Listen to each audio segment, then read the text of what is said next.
जय श्री राम, जय हिंद। आज अक्षय तृतीया है और मैं सभी देशवासियों को हमारी तरफ से, परभणी वासियों की तरफ से बहुत बहुत शुभकामनाएं व्यक्त करता हूं। आज परशुराम जयंती भी है, बसवेश्वर बसवेश्वर जयंती भी है और ईद भी है। तो इन सभी त्योहारों के लिए सभी को बहुत बहुत शुभकामनाएं। आज हर कोई खुश होगा। और वो अमिताभ का डायलॉग है ना एक, कि खुश तो बहुत होंगे आज तुम। तो उस तरह से आप सभी तो बहुत खुश होंगे और आप सभी को बहुत बहुत शुभकामनाएं व्यक्त करता हूँ। और एक छोटी सी संकल्पना आपके सामने प्रस्तुत करना चाहूँगा, आपके साथ साझा करना चाहूँगा। आज 22 अप्रैल 1965 में पंडित दीनदयाल उपाध्याय जी ने एकात्म मानवतावाद, इस पर एक संबोधन किया था मुंबई में। और आज 22 अप्रैल होने की वजह से बात 22 अप्रैल की, ये हमने डिज़ाइंस की एक सीरीज़ हमारी टीम ने आप सबके साथ साझा की थी।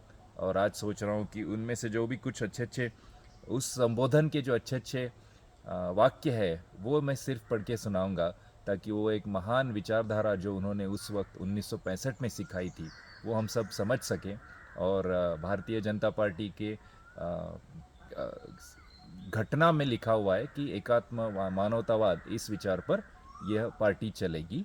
तो मैं एक भारतीय जनता पार्टी के कार्यकर्ता के रूप में सोच रहा था कि आप सबसे ये इस संबोधन के कुछ महत्वपूर्ण वाक्य जो मुझे बहुत अच्छे लगे, जिसका हमारी ज़िंदगी अच्छी बनाने के लिए मायना बहुत ज़्यादा रखते हैं, ऐसे वाक्य आपके साथ साझा करना चाहूँगा। और मैं कुछ ज़्यादा एक्सप्लेन नहीं करूँगा, क्योंकि आप सब लोग पढ़े लिखे और होशियार लोग हैं। आप जानते हैं कि कैसे एक पर्टिकुलर, जब आप कुछ चीज़ सुनते हैं तो उसमें से क्या अर्थ निकालना है। मैं कोई बहुत बड़ी व्यक्ति हूँ नहीं, तो सिर्फ एक बहुत महान व्यक्तिमत्व की, महान विचारधारा की कुछ जो मुझे पसंद आए हुए कुछ कुछ वाक्य आपके साथ साझा करना चाहूँगा। आशा करूँगा कि आप सबको फ़ायदेमंद होगा। आज 22 अप्रैल में जो उन्होंने जो जो बताया, वो आपके साथ आज पढ़ के बताऊँगा। और आज जैसे अक्षय तृतीया है, हिंदुओं के लिए 3.5 मुहूर्तों में से एक बड़ा मुहूर्त है आज। तो अपनी ज़िंदगी अच्छी बनाने के लिए इस अच्छे मुहूर्त पर आपसे कुछ अच्छे विचार शेयर करना चाहूँगा। पहले दिन कुछ पंडित जी ने बातें की, उसमें से अभी मैं एक एक करके एक एक वाक्य आपके साथ साझा करना चाहूँगा। भारत किधर जाने वाला है? समय समय पर कांग्रेस या दूसरे दल के लोगों ने कल्याणकारी राज्य, समाजवाद, उदारमतवाद आदि का ध्येय अवश्य घोषित किया है, विविध नारे लगाए हैं। परंतु ये जितने नारे लगाने वाले लोग हैं, उनके सामने उन सब विचारधाराओं का नारे से अधिक कोई महत्व नहीं रहता। ये एक बहुत सुंदर वाक्य उन्होंने उस दिन हमें समझाया। अगला वाक्य, उन्होंने सहज भाव से कह दिया, हम तो घोर साम्यवादी कार्यक्रम से लेकर बिल्कुल पूंजीवादी कार्यक्रम तक जो आप चाहे उसका समर्थन कर देंगे। उनको किसी भी कार्यक्रम में कोई आपत्ति नहीं थी। उद्देश्य केवल इतना ही था कि किसी न किसी तरीके से कांग्रेस को हरा देना चाहिए। ये उन्होंने उस वक्त की विचारधारा की बात की, जब विरोधी पार्टियों ने कुछ चर्चा करी थी। उसके अनुभव के आधार पर उन्होंने ये वाक्य कहा। अगला वाक्य है, सांप और नेवले एक साथ। केरल में अभी अभी चुनाव हुए हैं। इनमें आपस में विभिन्न भिन्न प्रकार से गठबंधन हुए। इन गठबंधनों के कारण यह नहीं पता लग सकता था कि इनके कोई राजनीतिक सिद्धांत, विचार अथवा आदर्श भी है या नहीं। विचारों की दृष्टि से यह स्थिति है। अगला वाक्य, अहि नकुल योग के अनुसार नकुल और सांप के सह अस्तित्व का यदि कोई जादू का पिटारा हो सकता है, तो वह आज की कांग्रेस है।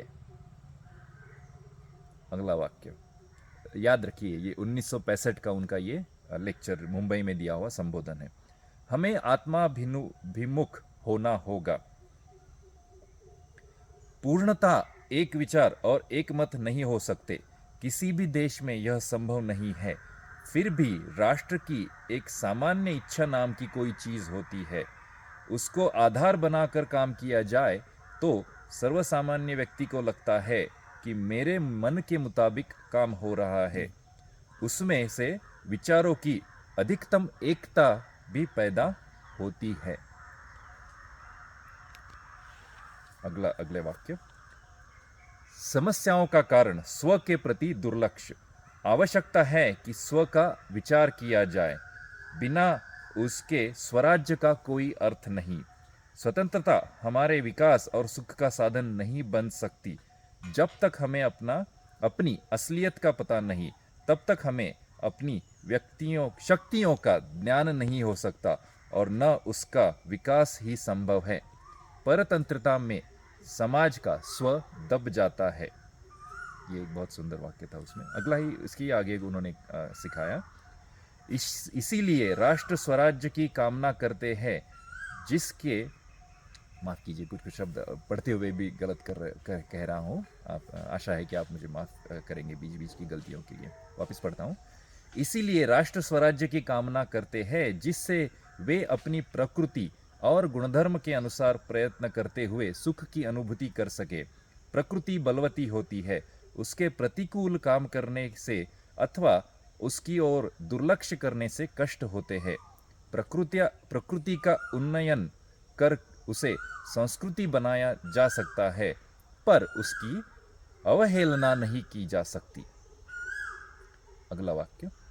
आधुनिक मनोविज्ञान बताता है कि किस प्रकार मानव प्रकृति एवं भावों की अवहेलना से व्यक्ति के जीवन में अनेक रोग पैदा हो जाते हैं। व्यक्ति के समान राष्ट्र भी प्रकृति के प्रतिकूल चलने पर अनेक व्यथाओं का शिकार बनता है। आज भारत की अनेक समस्याओं का यही कारण है। अगला एक वाक्य बहुत सुंदर है, 1965 का ये संबोधन है। आजकल मैं समाज में जब काम करता हूँ, परभणी के गांव खेड़ों में जाता हूँ, सबसे मिलता हूँ और भगवत गीता के आधार पर, मेरे अभ्यास के आधार पर कुछ श्लोक उन्हें बताता हूँ जो हमें ज़िंदगी के लिए बहुत फ़ायदेमंद हो सकते हैं।